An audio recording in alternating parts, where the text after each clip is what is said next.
வணக்கம். செல்வகுமாரின் வரும் நாட்கள் வானிலையும் அறிவியலும் 2026 பிப்ரவரி 12 வியாழக்கிழமை அதிகாலை நிலவர ஆய்வறிக்கை. அதிகாரப்பூர்வ வானிலை அறிக்கைக்கு இந்திய வானிலை ஆராய்ச்சித்துறை அறிக்கையை பார்க்கவும். வானிலை அமைப்பு அடுத்தடுத்த வரிசையேட்டில் இருக்கக்கூடிய நிகழ்வுகள்.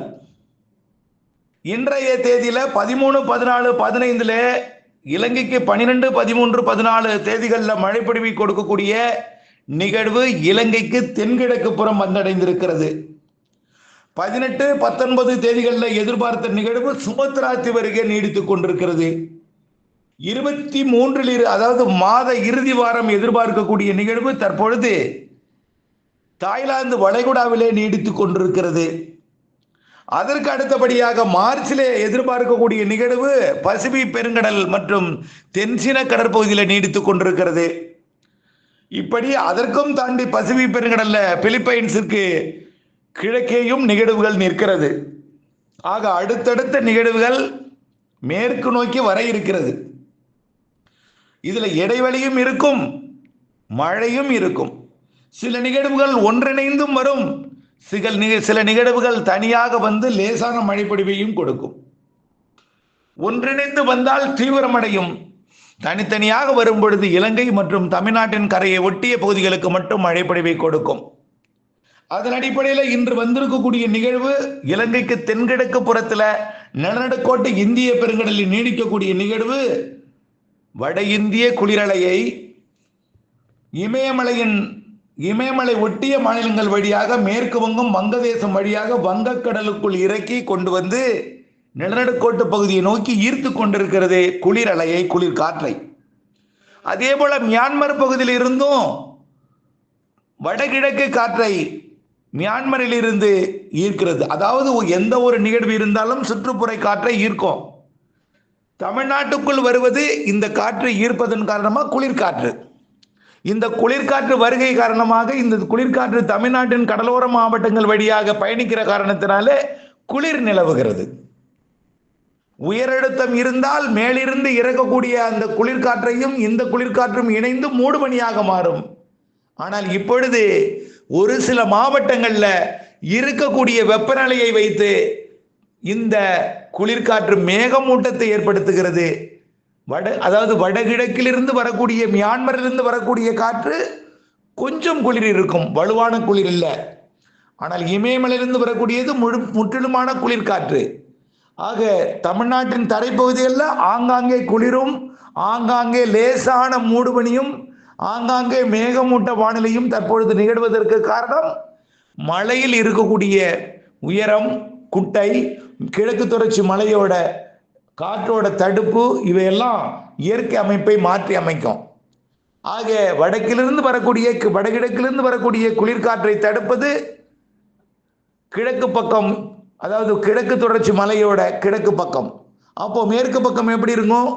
கொஞ்சம் காற்று இல்லாத இதமான வெப்பம் இருக்கும். அதனால அங்க மூடுபனி நிலவும். புரியுங்களா? காற்று இல்லாத இடத்தில் மூடுபனி நிலவும். மூடுபனினாலும் பெரிய மூடுபனி இல்லை, உயரழுத்தம் இருந்தால்தான் கடும் மூடுபனி, அடர் மூடுபனி இருக்கும். உயரழுத்தமானது தற்பொழுது ஒடிசா கடலோரம் நீடித்துக் கொண்டிருக்கிறது. அதனால மூடுபனிக்கு இப்பொழுதைக்கு வாய்ப்பில்லை. வரக்கூடிய இந்த மாத இறுதி நிகழ்வு விலகும் வரைக்கும் பெரிய மூடுபனிக்கு வாய்ப்பில்லை என்றாலும் குளிர்காற்று, லேசான ஒரு பனிப்பொழிவு, அது பனி விலகிய பிறகு மேகமூட்டம், இவையெல்லாம் இருந்து கொண்டிருக்கும். அதன் அடிப்படையில் அதாவது உயரடுத்த காற்று இறக்கி ஆந்திர பிரதேசத்திற்கும் மூடுபனி ஏற்படுத்தும், தமிழ்நாட்டின் வடகடலோரத்துக்கு கொஞ்சம் மூடுபனியை ஏற்படுத்தும். ஆனால் டெல்டா தென் மாவட்டங்களுக்கு கிழக்கு காற்று நுழைவின் காரணமாகவும் வடகிழக்கு காற்று நுழைவின் காரணமாகவும் அதோடு இணைந்த வங்கக்கடல் வழியாக இறங்கக்கூடிய வட இந்திய குளிரலை நுழைவின் காரணமாகவும் குளிர் இணைந்த வானிலை வரக்கூடிய 19ஆம் தேதி வரை நடக்கும். இதுல 13ஆம் தேதி கொஞ்சம் குளிர் குறைந்து மேகமூட்ட வானிலை ஏற்படும்.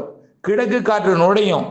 கிழக்கு காற்று தென் மாவட்டங்களில் தூத்துக்குடி, ராமநாதபுரம் மாவட்டத்தில் மட்டும் கிழக்கு காற்று மற்றும் வடக்கு காற்று சதவிகிதம் கொஞ்சம் சரியாக அமைந்து, அதாவது 60-40 என்ற அளவில் 50-50 என்று சரிசமமாக முழுமையாக குளிர்விக்க சாதகம் இல்லைனாலும் கொஞ்சம் மேகமூட்டத்தை கூடுதலாக கொடுத்து கொஞ்சம் தூறல் நனைக்கும் மழைப்பொழிவை கொடுக்கும் வகையில் இரு காற்று இணைவு ராமநாதபுரம் தூத்துக்குடியில் 13ஆம் தேதி ஏற்படும். நாளை டெல்டாவிலும் மேகமூட்டத்தை ஏற்படுத்தும். காரணம் குளிர்காற்று மிகுதி காரணமா முற்றிலுமாக கிழக்கு காற்று மழையாக மாறாமல், அதாவது வடகிழக்கு காற்று நுழையும் இடமாக இருக்கிற காரணத்தினாலே கொஞ்சம் குளிர்காற்றுடன் இணைந்த நீராவி இருக்கிறது. இதனால மேகமூட்ட வானிலை நாளை கூடுதலாக இருக்கும் டெல்டாவிலே. இருந்தாலும் கடல் ஓரத்தில் ஒரு சில இடங்களில் தூறலாம், நனைக்கலாம். அது அங்கே இருக்கக்கூடிய வெப்பநிலையை பொறுத்து. காரணம் இரு காற்று இணைவு அதாவது தெற்கே நாகப்பட்டினம் மாவட்டத்தில் கோடியக்கரைக்கு தூறலாம். ஆனால் காரைக்காலுக்கு அதை விட குறைவான வாய்ப்பு. மயிலாடுதுறைக்கு வடக்கே வாய்ப்பில்லை என்றுதான் சொல்ல வேண்டும். அந்த தூறலுக்கும் ராமநாதபுரம் தூத்துக்குடிக்கு கூடுதல் தூறல் வாய்ப்பு இருக்கிறது. நனைக்கு மழை, லேசான மழைக்கு கூட வாய்ப்பு இருக்கு. இது நாளைய வானிலை. இதற்கு பிறகு அடுத்த நிகழ்வு 18ஆம் தேதி எதிர்பார்த்த நிகழ்வு கொஞ்சம் நெருங்கி வந்து மீண்டும் விலகி போய் மியான்மர்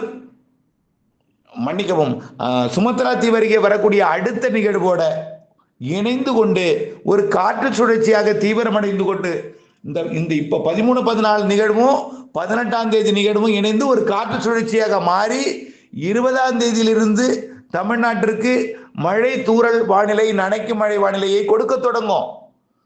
சில இடங்கள்ல கனமழையாகவும் கொடுக்க தொடங்கினோம் 20ஆம் தேதி இரவு. படிப்படியாக 21ஆம் தேதி அடுத்த நிகழ்வோடு இணைப்பை ஏற்படுத்தி கொண்டு கிழக்கு காற்றை வலுவாக கொண்டு வந்து ஏற்றி நல்ல மழை பொழிவாக மாறிவிடும் 21ஆம் தேதி. அந்த நிகழ்வு, அதாவது 3 நிகழ்வுகள் ஒன்றிணைந்து காற்று சுழற்சியாக அமைவது பிறகு தாழ்வு பகுதியாக மாறிவிடும். 21ஆம் தேதிக்கு பிறகு அது தாழ்வு பகுதியாக மாறி காற்றழுத்த தாழ்வு தீவிர தாழ்வு பகுதியாக மாறும். அதாவது தீவிர தாழ்வு பகுதியாக மாறி நல்ல ஒரு மழைப்பொழிவை தமிழ்நாட்டின் அனைத்து மாவட்டங்களுக்கும் 21, 22, 23, 24, 25ஆம் தேதி வரை கொடுக்கும். இலங்கை மற்றும் தமிழ்நாட்டிற்கு நல்ல மழைப்பொழிவை ஒரு மழைக்காலம் போல் ஏற்படுத்தும். மீண்டும் மழைக்காலம் வந்தது போல் வடகிழக்கு பருவமழையில கூட இந்த அளவிற்கு மழை இல்லை என்று சொல்லும் அளவிற்கு சில இடங்கள்ல மழைப்பொழிவு அமையும். ஆகவே சில ஒதுக்கித்தான் இருக்கும். ஒரே இடத்துல ஒரே டைரக்ஷன்ல அந்த நிகழ்வு வராது.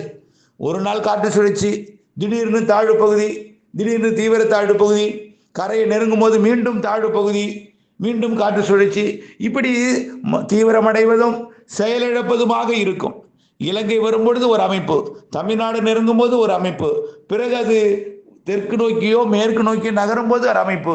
இப்படி தன்னுடைய அமைப்புல மாறி மாறி செட்டிங்கை ஏற்படுத்தி கொள்ளும் பொழுது கிழக்கு காற்று, வடகிழக்கு காற்று, வடக்கு காற்று, மேற்கு காற்று, தெற்கு காற்று, இது தெற்கு காற்றையும் கொண்டு வரும். நிலநடுக்கோட்டு இந்திய பெருங்கடல்ல எந்த நிகழ்வும் வேற நிகழ்வு இல்லை. தென்னரை கோளத்திலும் எந்த நிகழ்வும் இல்லை.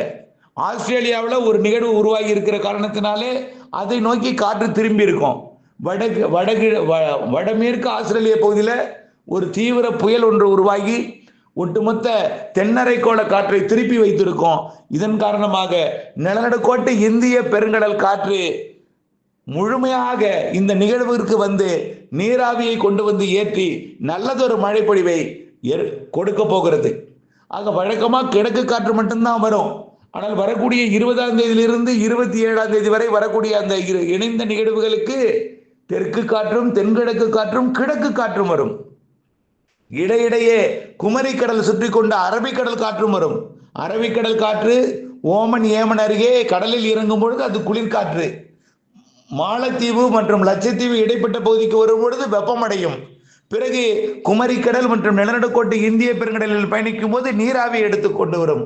ஆக அரபிக்கடல் நீராவி காற்று, நிலநடுக்கோட்டு இந்திய பெருங்கடல் நீராவி காற்று, சுமத்ரா தீவு பகுதி நீராவி காற்று, அந்தமான் பகுதி நீராவி காற்று, மியான்மர் வழியாக வரக்கூடிய ஓரளவு நீராவியை சுமந்து வரக்கூடிய காற்று எல்லாம் ஏறும் பொழுது வட இந்திய குளிரலை அளவாக கிடைத்து கொஞ்சம் கூடுதலாக இந்த நேரத்தில் கிடைச்சா நல்ல மழை தரும். ஆனால் வட இந்திய குளிரலையை கொஞ்சம் வட இந்திய நிலப்பகுதியில் நீடிக்கக்கூடிய காற்று சுழற்சி கட்டுப்படுத்தும், உயரழுத்தம் கட்டுப்படுத்தும் என்பதன் காரணமாக குளிர்காற்று குறைவின் காரணமாகத்தான் மழைப்பொழிவு கொஞ்சம் குறைவா இருக்கலாமே தவிர அதிக குளிர் காரணமாக குறைய வாய்ப்பில்லை. ஆகவே வரக்கூடிய 19ஆம் தேதிக்கு மேல் கடும் புழுக்கத்துக்கு பிறகு மழை பொழிவை கொடுக்கும், இடிமழை பொழிவை கொடுக்கும். அதாவது வட இந்திய தாழ்வு குளிரலையை கட்டுப்படுத்தி வைத்திருக்கோம், உயரழுத்தமும் கட்டுப்படுத்தி வைத்திருக்கோம். இதன் காரணமாக குளிர்காற்று கிடைக்காமல் கிழக்கு காற்று, தெற்கு காற்று, நிலநடுக்கோட்டு வெப்ப நீராவி மட்டும் கூடுதலாக வந்து கொஞ்சம் மழையாக மாற்றுவதற்கு சாதக குளிர் கிடைக்காமல் கொஞ்சம் ஒதுக்குதலுடன் மழை இருக்கும். இருந்தாலும் மரங்கள் அடர்ந்த மலைப்பகுதிகளில் நல்ல மழை பொழிவை கொடுக்கும். சில நாட்களிலே உயரழுத்தம் சற்று முட்டி மோதி ஒன்றோடு ஒன்று இணைந்து கொண்டு இரு காற்று இணைவின் காரணமாக தென் மாநிலங்களிலேயே நல்ல மழை பொழிவை சில மாநிலங்களுக்கு ஆந்திர பிரதேசம், தெலுங்கானா, கர்நாடகாவிற்கெல்லாம் கொடுக்கும். ஆக குளிர்காற்று சதவீதம் குறையும் இப்பொழுது, அதாவது அந்த நிகழ்வில். அதனால மழை பொழிவு குறைய போகிறது. எப்பொழுதுமே குளிர்காற்று அதிகமாக இருப்பதன் காரணமாக மழை குறையும், மேகமூட்டங்கள் அதிகமாக இருக்கும். வழக்கத்திற்கு மாறாக இந்த மாத இறுதி நிகழ்விற்கு குளிர்காற்றோட அளவு குறையும். கோடை வெப்பம் போல், அதாவது ஒரு பெரும் புழுக்கத்திற்கு இடையே மழை பொழிவை இந்த மாத இறுதி நாட்களில் கொடுக்க போகிறது. ஆகவே ஒரு குளிர்காலம் போல் தெரியாமல் மேகமூட்டம், வெயில், அதற்கிடையே மழை, இடிமழை என்று இந்த மாத இறுதி வாரம் 20ஆம் தேதியிலிருந்து 26ஆம் தேதி வரை இருக்க போகிறது என்பதை, 27ஆம் தேதி வரை இருக்க போகிறது என்பதை தெரியப்படுத்த விரும்புகிறேன். எந்த மாவட்டத்திற்கும் அதிக மழை கொடுக்கலாம், எந்த மாவட்டத்துக்கும் குறைவாக கொடுக்கலாம், அளவாக கொடுக்கலாம். நிகழ்வோட தீவிரத்தன்மை தொடர்ந்து ஆய்வில் இருக்கிறது. நம்முடைய கருத்து, தமிழ்நாடு நெருங்கி நிறைய மழை பொழிவை தரும். எந்த மாவட்டங்களுக்கு நிறைய மழை தரும், எந்த நாளில் தரும் என்பதை நிகழ்வோட அமைவிடத்தை பொறுத்தும் நிகழ்வோட தீவிரத்தை பொறுத்தும் இருக்கும். நிகழ்வோட தீவிரத்தை பொறுத்து கடக்கும் இடம் அறிவிக்கலாம். நிகழ்வோட அமைதவிடம் அப்பொழுதுதான் அறிவிக்க முடியும். அப்பொழுது இருக்கக்கூடிய இரு காற்று இணைவு எங்கே இருக்கிறதோ அங்கேதான் மழை பொழிவு இருக்கும். ஆகவே ஒட்டுமொத்தத்தை பார்க்கும் பொழுது வரக்கூடிய 20லிருந்து 27ஆம் தேதி வரை உங்களுக்கும் மழை இருக்கு. அது எந்த மாவட்டமாக இருந்தாலும், அது எந்த நாளில், எவ்வளவு, எப்படி என்பதையெல்லாம் வரக்கூடிய நாட்களிலே உறுதிப்படுத்தலாம் என்பதை தெரியப்படுத்த விரும்புகிறேன்.